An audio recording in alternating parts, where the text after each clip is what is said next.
Сайн байцгаана хүүхдүүдээ. Багш нь та нартаа Жавар гэдэг сайхан үлгэрийг Орос ардын үлгэрийн үүлэн бор хэмээх энэ сайхан номноос уншиж өгөхөөр бэлтлээ. За хамтдаа үлгэрээ сонсцгоё. Нэгэн өвгөн өөрийн эхнэргүй болоод өөр эмгэнтэй ханилан суув. Өвгөн нэг охинтой, эмгэн бас нэг охинтой гинэ. Хойд ихийн гарт амьдрна гэдэг ямар хэцүүг цөм мэднэ.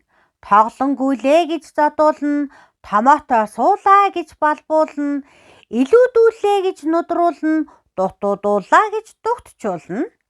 Өөрхөн охиныг юу ч хийсэн махтан ухаантай сайныг нь гайхан уруул цорвайн үнсэж үгийн сайныг хэлнэ, үс толгойг нь илнэ. Өвгний охин үүрээр босон үнэгээ саана ус түлээгээ оруулна, зуух бишингээ галлна, гэр орноо шүрдэнэ. Харин хойд их хашгиран хараан загнана. Юу ч хийсэн мууг нь муухай гинэ. Дэгдсэн салхи намддаг байхад дэнцэн эмгэн харин улам давардаг байлаа. Тэгээд бүр хөөрхий охиныг хөөж энэ хорвоогоос тонилгох гэж шийдээд энэ охиныг хоёр нүдэнд минь харагдахгүй холын хол аваачиж хай. Харанхуй хар ойд хаг хөлдөөх Жаварт аваачиж хай гэж өвгөндөө өглөх болжээ. Өвгөн гашуудан ганхран уйлж арга чаргаа баржээ. Авгай өвгнөөс зүрхийн арга байхгүй байлаа. Тэгээд морой тэргэндээ хөллөн охин минь чарган цуу гэд аваад харанхуй ойд аваачаад хунгар их цасан дунд том гацуур модны доо орхичхоод явчихжээ. Хөөрхийн охин гацуурын дор суун дааран бүндгэнтэл чичрэн байваа. Тэгээд чих тавин жагнуул Жавар өвгөн хажууханд нь гацуураас гацууранд үсрэн ороолгож чахран эсрэх нь дуулдваа. Жавар өвгөн охины байгаа гацуурын дээр ирээд суув. Охин минь дулаахан байна уу? Daarаагүй бидтэй. Daarаагүй Жавар өвөө минь. Жавар доослон таснас хитлүүлэн хөөрхөн охин минь daarаагүй бидтэй. Дулаахан байна уу? Гэж асуухад охин бээрч хөссөн эрүү амаа арай ядан эвлүүлэн Daarаагүй Жавар өвөө минь. Жавар бүрч доошлон охиныг ороолгон таснас хитэл эсгэрэн үлээв. Хөөрхөн охин минь daarаагүй бидтэй. Дулаахан байгаа бидтэй. Daarаагүй бидтэй гэдэл дахин асуув. Охины хамаг би хөшин хөлдөж эхэллээ. Тэгсэн ч уруулаа хөдөлгөн Daarаагүй Жавар өвөө минь гэлээ. Тэгэхэд Жавар өвгөн охиныг өрөвдөн дулаахан дээлээр хучин өдөн хүнчлөө нөмргөв.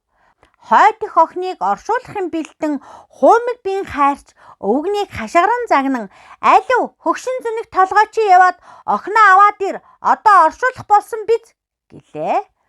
Өвгөн орой явж нөгөө газраа иртэл том гацуурын доор охин нь халууцсан, хасар нь улайчсан, буулган дээр алт мөнгөн гоёл өмсөж үүсгсэн хөгжил хөөртэй зогсож байв гинэ. Охиных нь хажууд үнэт бэлэг дүүрэн хайрцаг сав өрөөстэй байна гинэ. Өвгөн баярлан охиноо чаргандаа суулган бэлэг сэлтийг нь ачин гэрийн зүг давхижээ.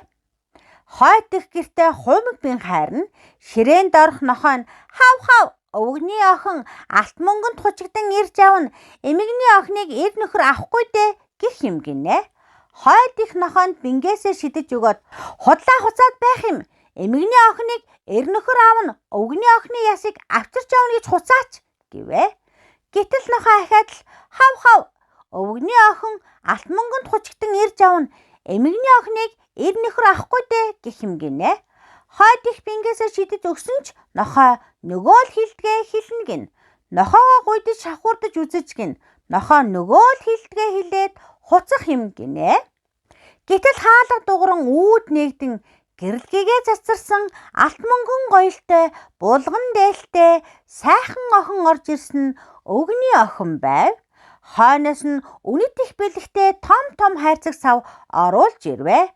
хойд их гараа алдлан уулгалж "Хөөй хөгшин толгой чи морой хөлөл миний охиныг тэр газараа аваачиж орхи." Өвгөн чаргандаа эмэгний охиныг суулган ойд аваачин нөгөө том гацуурын дор гүн их хунгар дээр буулгаж орхиод буцаж ирэв гинэ. Эмэгний охин дааран эрүү ам нь хавиран сууна.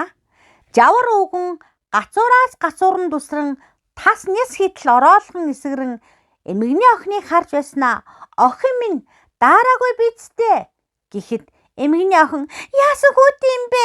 Тас нас хитл бүү үлээгээч" гэж орилов гинэ. Жавар удам доошлон бууж улам ширүүн шууран үлээгээд "Даараагүй бидтэй охин минь, даараагүй бидтэй" гэлээ. "Гар хөлтлөө хүүтэн жавар чи холт" гэд дахиад орилов. Жавар модны орол руу буун тас нис хитлүүлэн эсгэрэн "Хөөхөн охин минь даараагүй бидтэй" гэв. "Ах хөлдөж өглөө хараал ицэн хар жавар чи далд орооч" гэж эмэгний охин хашгирав. Жавар уурлан хилэгнэж улам ширүүнээр шуурхад эмэгний охин хөлдөж өгчээ. Гэгээ ормогц эмгэн өвгнөө загнан "Хөгшин толгой морой хөлөл алив хурдал алт мөнгөнд хучигдсан охиныг минь аваад ир" гэжээ. Өвгөн яваад өгөв. Ширээн доороос нохоо "Хав өвгний охиныг эр нөхөр аавна эмэгний охины ясыг шуудаанд хийгээд авчирна гэв. Эмгэн нохоод боов шидэж өгөөд "Худлаа хуцаад байх юм. Эмэгний охин алт мөнгөнд хучигдан ирж авна гэж хуцаач" гэхэд нохоо нөгөө л хилдгээ хэлээд хуцаад байв гинэ. "Хав эмэгний охины ясыг шуудаанд хийгээд авчирч явна." Гадаа чимээ гарахад эмгэн охиноо угтахаар гүүн гараад хаалга үдээ нээвэл хүлдэж өгсөн охин нь чарган дээр хэвтэж байлаа. Эмгэн халаглан уйлав. Гээд өнгөрсөн хойно яах ч билээ. За ингээд энэ үлгэр маань дуслаа хүүхдүүдээ.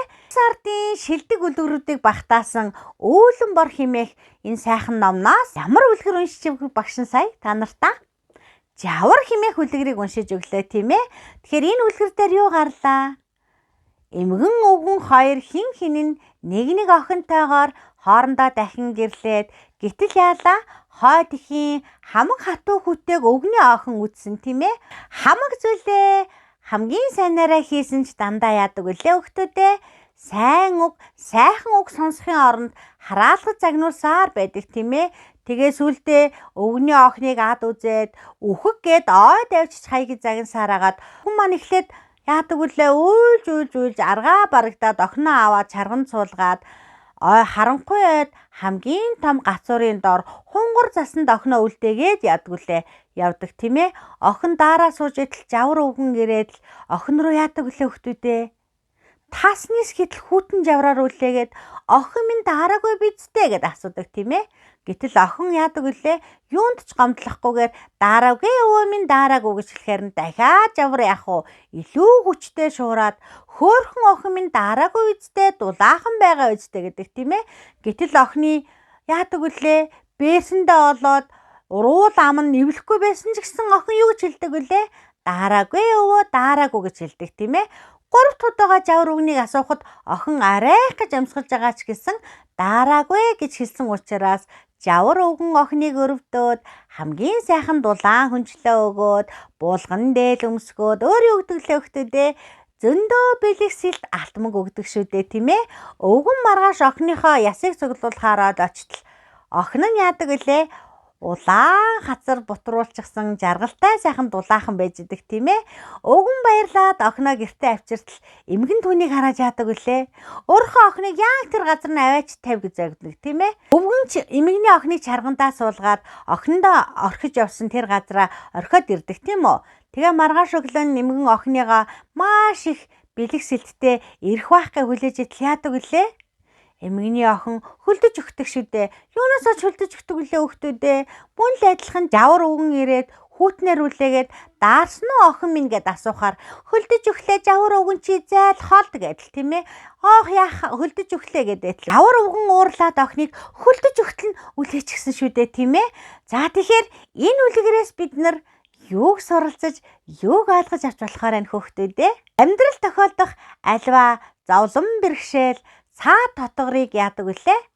Тойрч гаргахгүй, туулаад түүнийг твчиж гар дардан гарч чадах юм бол бидний хүссэн тэр сайхан бүхэн байгаа шүү гэдгийг бидэнд яаж яанаа хэлж өгч штэ тийм ээ. Тэгэхээр бид нар яах нь аливаа нэгэн зовлон бэрхшээл тохиолдоход нь гомдлоод, гутраад, бууж өгөөд байх юм бол хүссэн шигээ сайхан амьдарч чадахгүй ах нь тийм ээ. Тэгэхээр зовлонгийн өмнө бууж өгч болохгүй шүү гэдгийг бид нарт яана хүн төвчээртэй, хатуу жилтэй, зоригтой, тэгээд тууштай байж чадах юм бол амжилтанд хүрч болдог гэдгийг энэ жавар үлгэр маань бидэнд яаж яана хэлж өгч юм тийм ээ хүүхдүүдээ. Өгний охины төвчээртэй, тууштай зан түнд бэлэг болж юм тийм ээ. За ингээд өнөөдрийн үлгэрээ энэ хүргэж өндөрлөөд маргаашийн үлгэрээр эргэн уулзлаа. Түр баяртай хүүхдүүдээ.